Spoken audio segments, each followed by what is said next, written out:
Oi, gente, tudo bem com vocês? Infelizmente, eu estou com um probleminha na minha câmera, então eu não vou conseguir aparecer aqui hoje para vocês, tá bom? Mas o conteúdo está aí.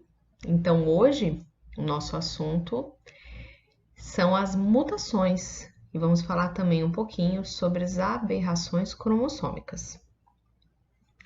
Muito bem, quando nós falamos em mutações, nós temos que lembrar que as mutações elas podem ser de dois tipos. Elas podem ser gênicas ou podem ser cromossomais. Ambas as mutações, ou seja, qualquer mutação, é o quê? Uma alteração genética. Então, qualquer tipo de alteração genética que nós tivermos, nós vamos chamar de mutação. Como eu comentei, nós vamos ter os tipos, as mutações gênicas, que são aquelas que vão alterar normalmente a sequência de DNA daquele meu gene. Então, ela atua de uma forma mais pontual nas bases nitrogenadas, nós vamos ver daqui a pouquinho com mais detalhe. E temos as cromossomais, que já está dizendo, é cromossomo aqui. Então, aqui as nossas alterações são em números de cromossomos, a mais ou a menos, ou quebra do cromossomo. Então, aqui são as estruturas maiores, né? Então, aqui a gente já trabalha de uma forma observando o cromossomo como um todo.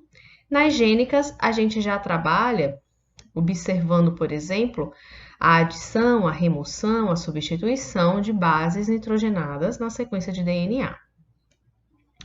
O que é importante nós lembrarmos sobre as mutações são esses pontos aqui. Primeiro, a mutação é totalmente ao acaso. Então, quando você escuta, por exemplo, falar a girafa, ela tem um pescoço comprido porque com o passar do tempo, tanto se forçou o pescoço dela que aí acabou estimulando a ocorrência de uma mutação que foi fazendo com que o pescoço fosse ficando cada vez maior. Isso não existe. A mutação, ela é totalmente ao acaso. Ela não vai estar nunca direcionada para algum fim. Ela vai ser, né, vai acontecer. Ela é não intencional. Então, por que não intencional? Porque a tendência é, normalmente, né, as mutações elas podem tanto ser benéficas ou maléficas para esse indivíduo. Então, se ela for benéfica, a própria seleção natural, isso a gente vai falar um pouquinho mais para frente quando nós formos falar de evolução, vai acabar selecionando essa nova característica, porque para aquele indivíduo, para aquela situação, foi benéfico. Mas pode ser também que ela cause algum prejuízo. Então, a mutação é não intencional, não é justificável, certo? E é um fator importante de variabilidade. Isso a gente já deu uma olhadinha nisso no começo, né, do nosso semestre. Quando nós falamos que as mutações são ao acaso, de onde vêm essas mutações? De onde vêm essas alterações genéticas? Elas podem ser decorrentes de erros. Que erros? Erro durante a duplicação do DNA, ou seja, nós vimos dentro do ciclo celular que nós temos a fase da intérfase, então, que é quando nós duplicamos o conteúdo de DNA. No momento que a gente duplica, nós vimos que nós temos alguns checkpoints que são importantes para a gente verificar se essa duplicação foi feita certinho.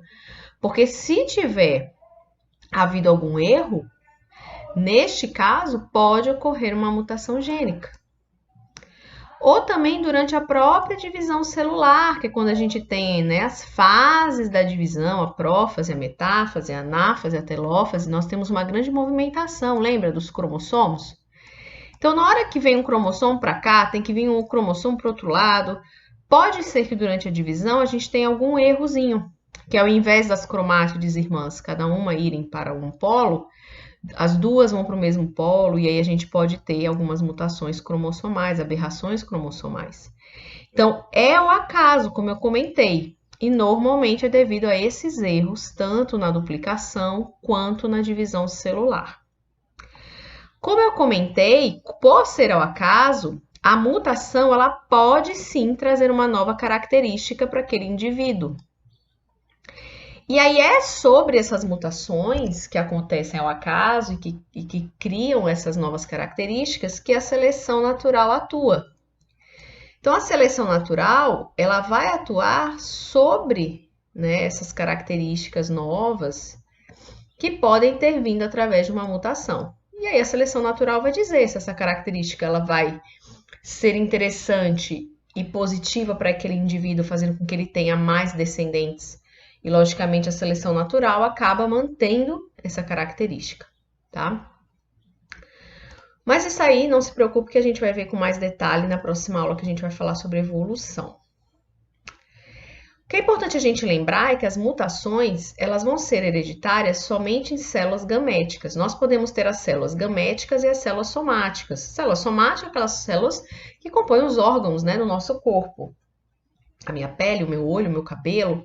As células gaméticas já são aquelas relacionadas à reprodução. Então, são as células que vão compor o meu espermatozoide, o meu óvulo. Então, somente quando eu tenho uma mutação, que é, por exemplo, nas minhas células gaméticas, é que ela vai ser hereditária, tá? Então, isso é muito importante a gente salientar aqui. Então, por exemplo, se eu sofro uma mutação na minha célula da minha epiderme, da minha pele, essa mutação acarreta alguma alteração na coloração, enfim, isso vai ser passado para os meus descendentes? Não. Então, se eu sou exposta, por exemplo, a muita radiação solar, que pode alterar, no caso, causar alguma alteração genética nessas minhas células epidérmicas, isso não será passado para os meus descendentes.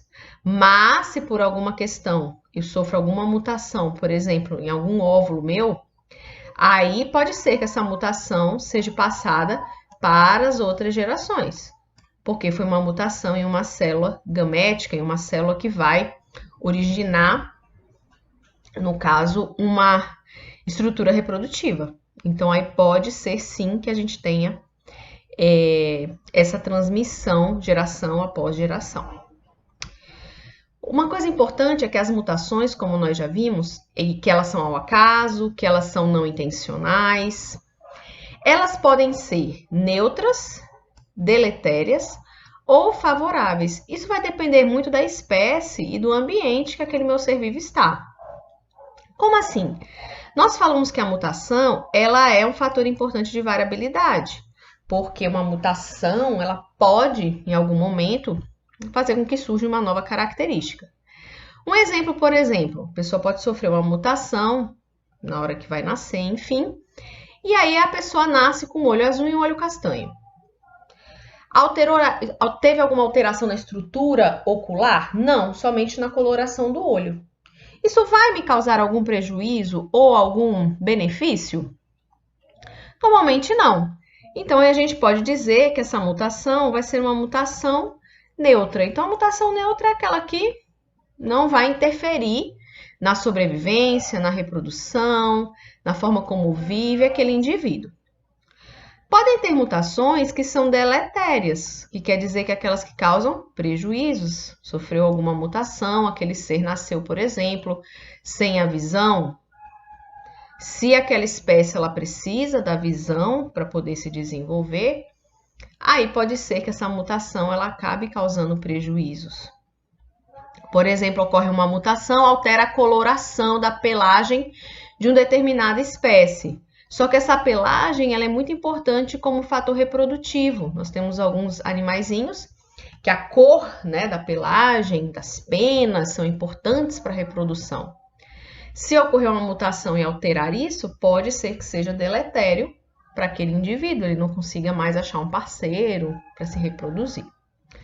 E a gente pode ter aquelas favoráveis, que são aquelas mutações que causam características novas para aquele determinado ser vivo e que trazem algum, digamos assim, benefício para se adaptar àquele determinado ambiente. Então, elas podem também ser favoráveis, causar algo novo. Então, por exemplo, nós podemos ter mutações em bactérias que fazem com que a bactéria seja resistente ao antibiótico. Então, não é o antibiótico que causa mutação e aí as bactérias vão ficando mais resistentes. Não é isso. Na verdade, ocorrem mutações ao acaso. Uma mutação pode fazer com que uma bactéria seja resistente a um antibiótico. E aí, é uma mutação favorável para ela, para a sobrevivência dela. Então, ela acaba continuando viver mesmo na presença do antibiótico. Então, as mutações, elas têm essas particularidades. A gente pode ter as neutras, que não vão interferir, podemos ter as deletérias, que podem causar algum prejuízo, ou as favoráveis, que vão acabar trazendo um plus, né? um adicional, favorecendo a sobrevivência desse indivíduo e que normalmente acabam permanecendo.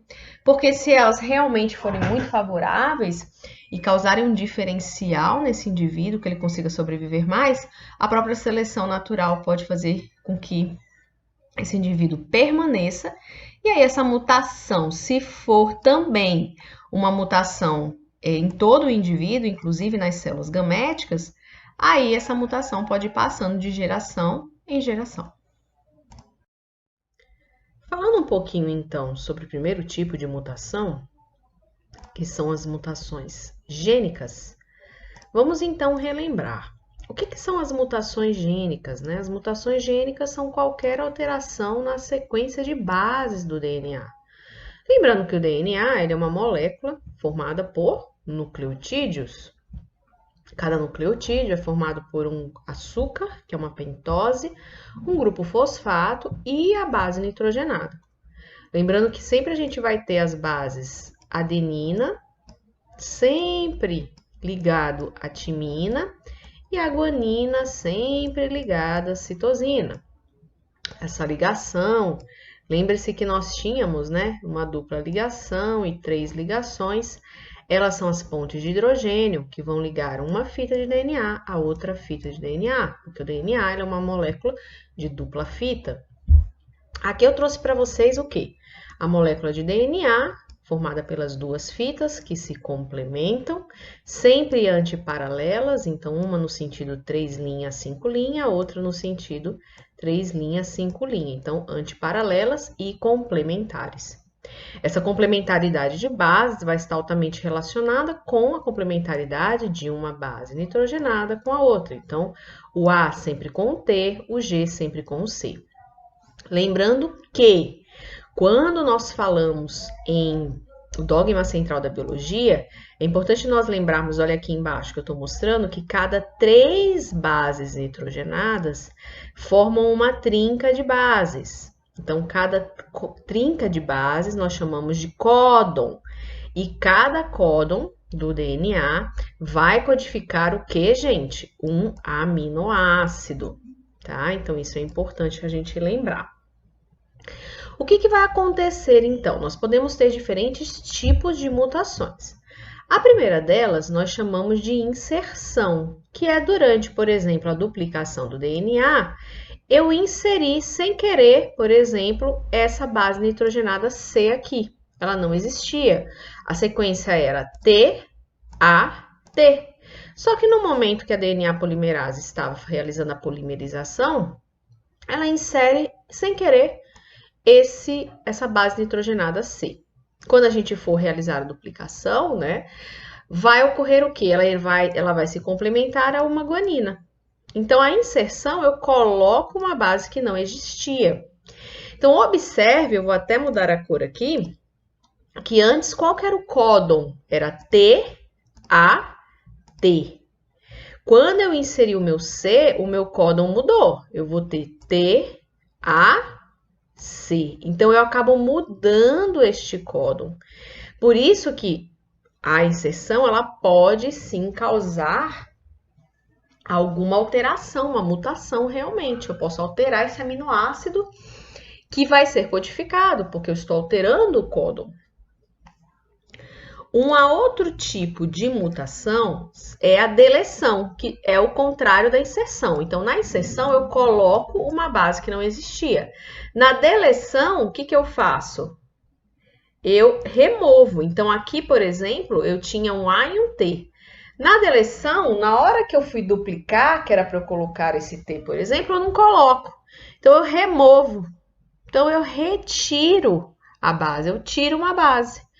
Então, o que que isso vai acontecer também? Da mesma forma, antes eu tinha T, C e A.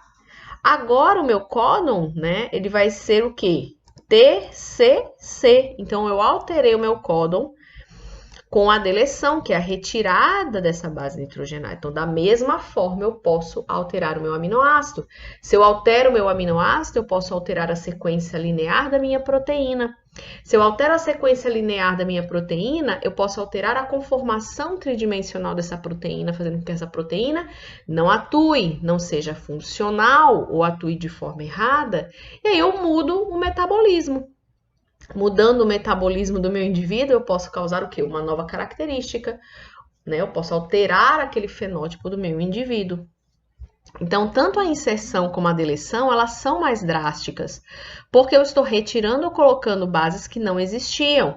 Então, eu vou alterar este meu códon. Com isso, eu posso fazer com que ocorra uma mutação efetiva que realmente altere esse aminoácido e altere essa proteína e toda essa rota metabólica que ali existe. Um outro tipo de mutação que é um pouco menos drástica é a substituição. Então, eu não vou nem retirar nem colocar algo que não existia, eu vou substituir. Então, por exemplo, aqui, mudando a cor, nós tínhamos, né, aqui nesse caso, uma base nitrogenada G, GC. E aí eu substituí pelo TA.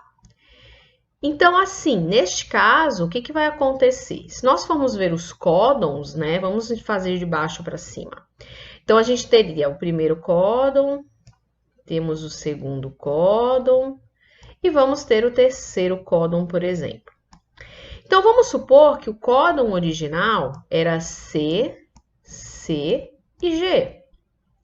Aí eu vou alterar por um códon que vai ser o que agora? C, C, T. Então, eu alterei o meu códon.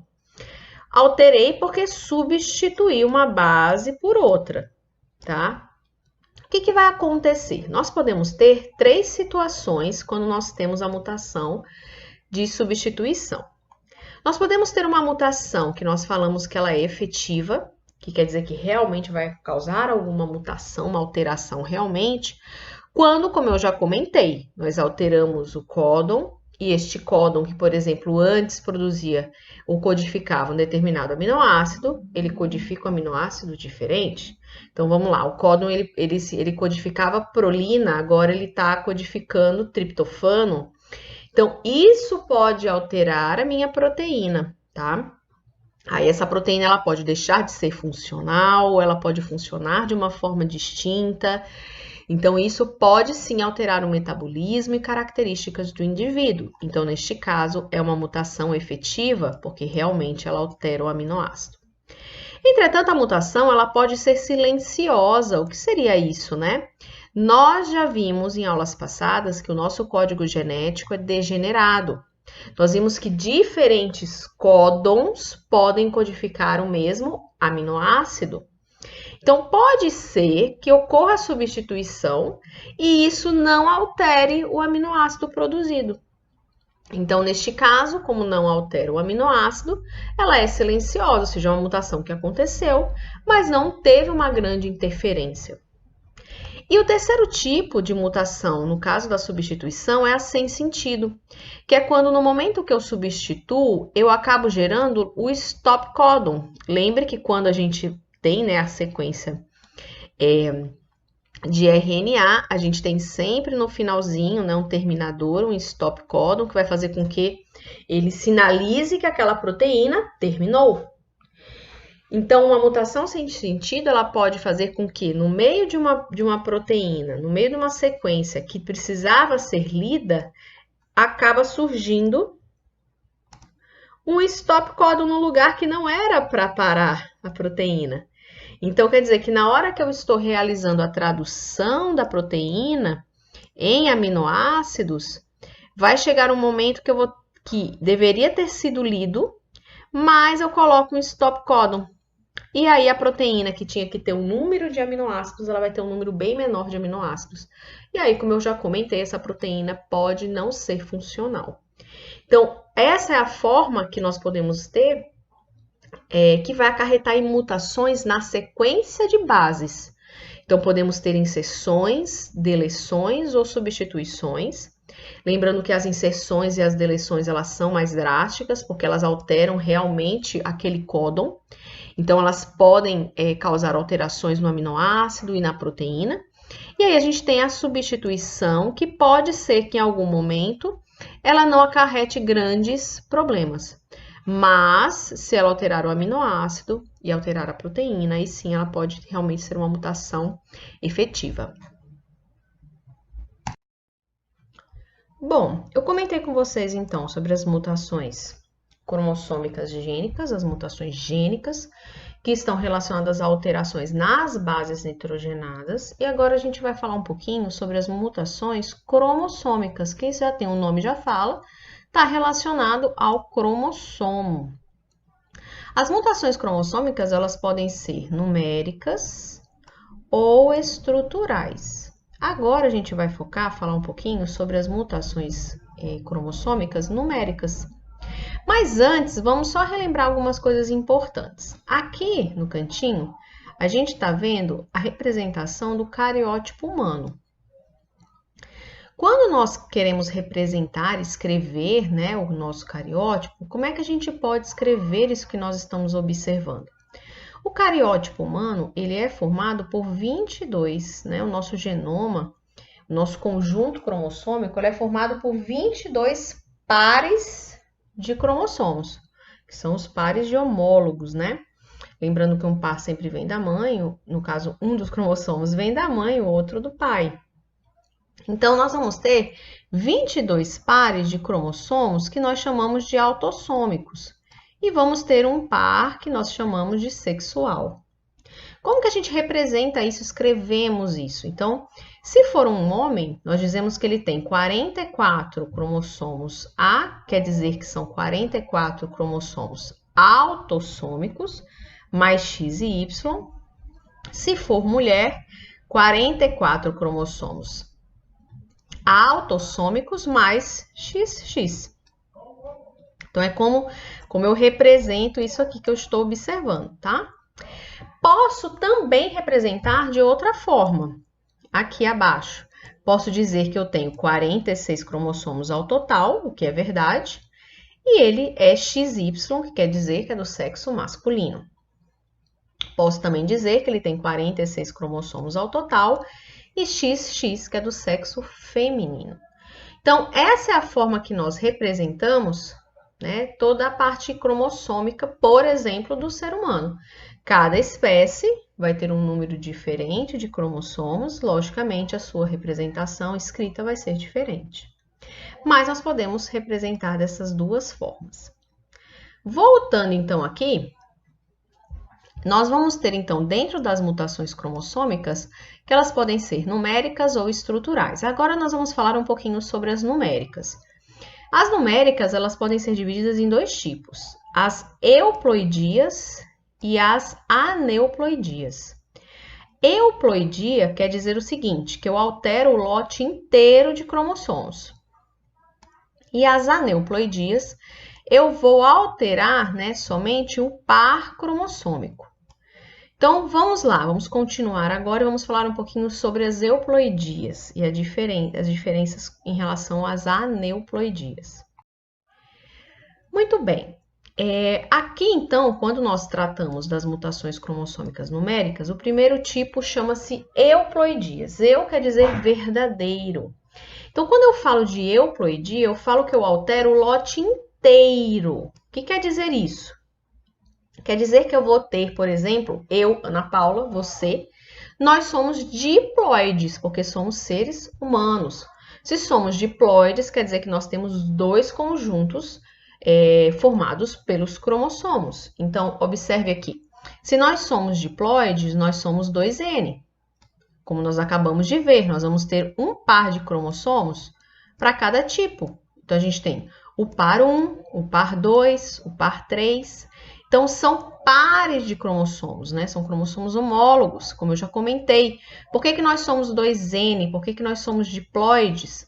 Porque um conjunto cromossômico, um lote cromossômico, vem do espermatozoide, o outro lote cromossômico vem do óvulo. Quando se junta, nós somos diploides, vamos ter 2 lotes cromossômicos inteiros, certo?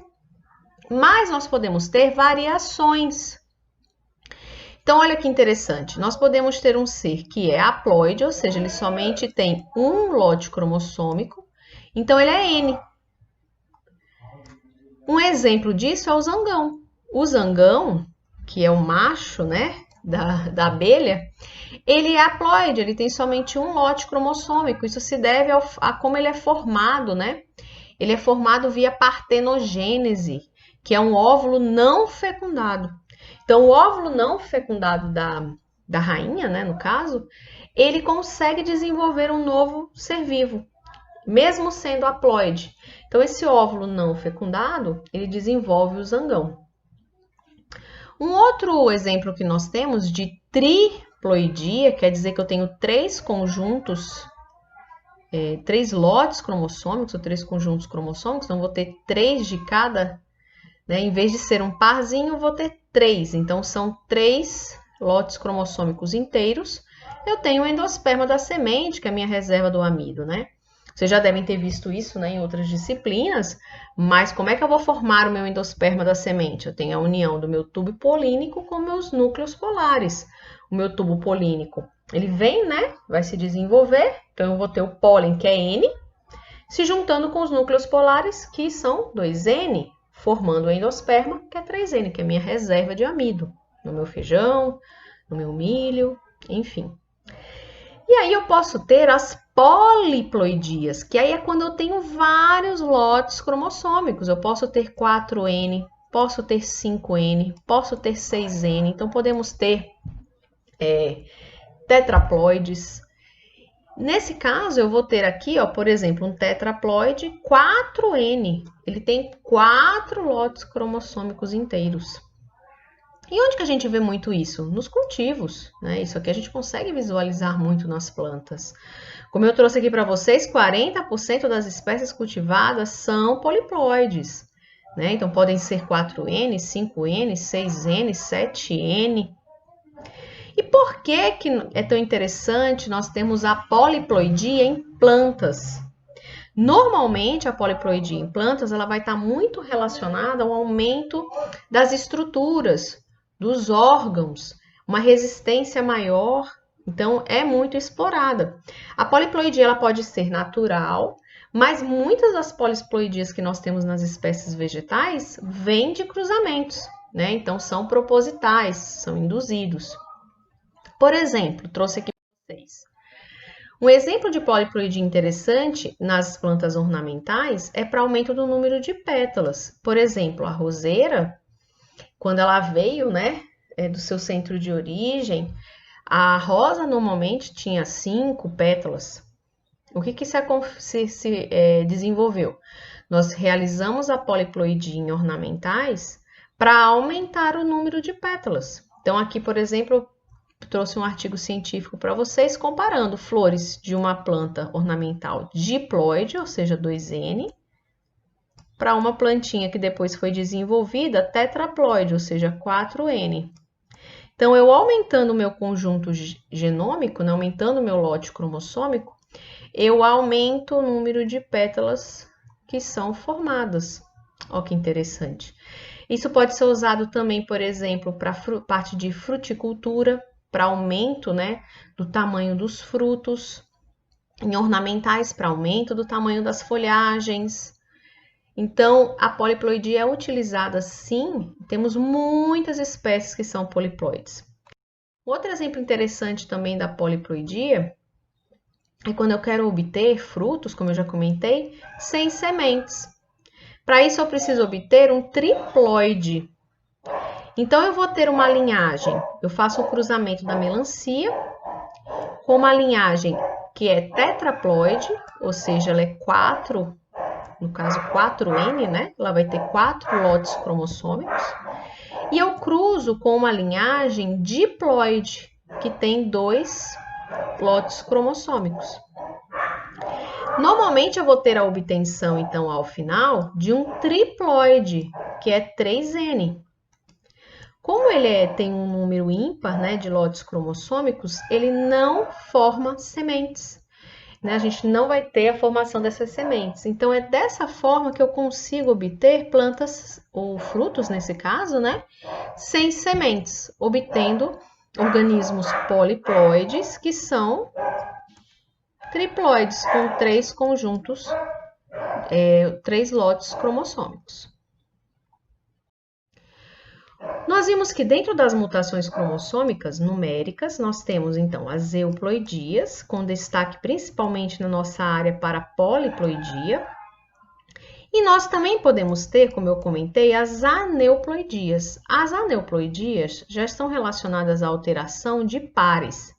Então, enquanto a poliploidia eu vou ter um conjunto a mais todinho, por exemplo, então é o lote inteiro cromossômico, quando eu falo em aneuploidia, eu vou ter, por exemplo, um cromossomo a mais. Então, é individual.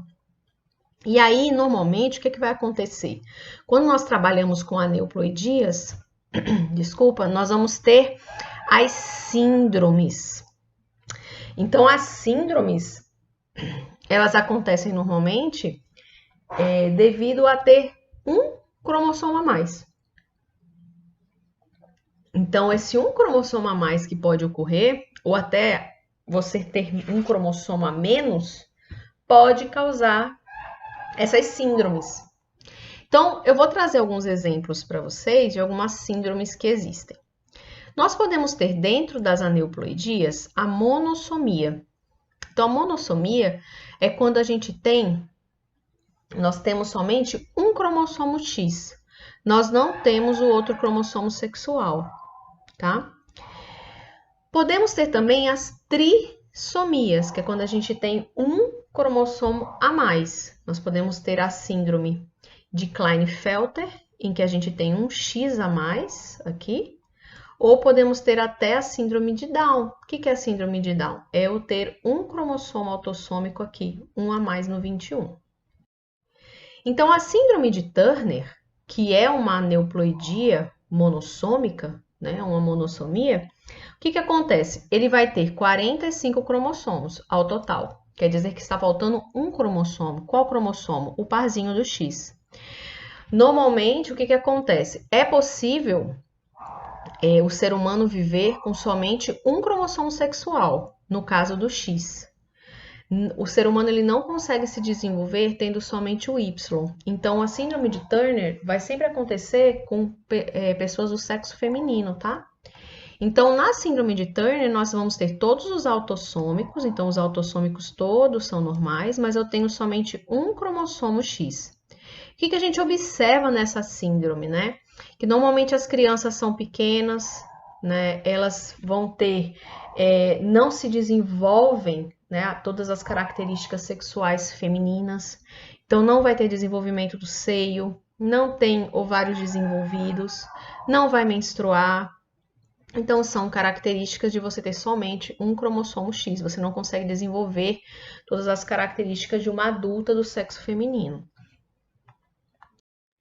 A síndrome de Klinefelter, que é uma trissomia, eu vou ter um cromossomo a mais, portanto 47, não vai ser 46.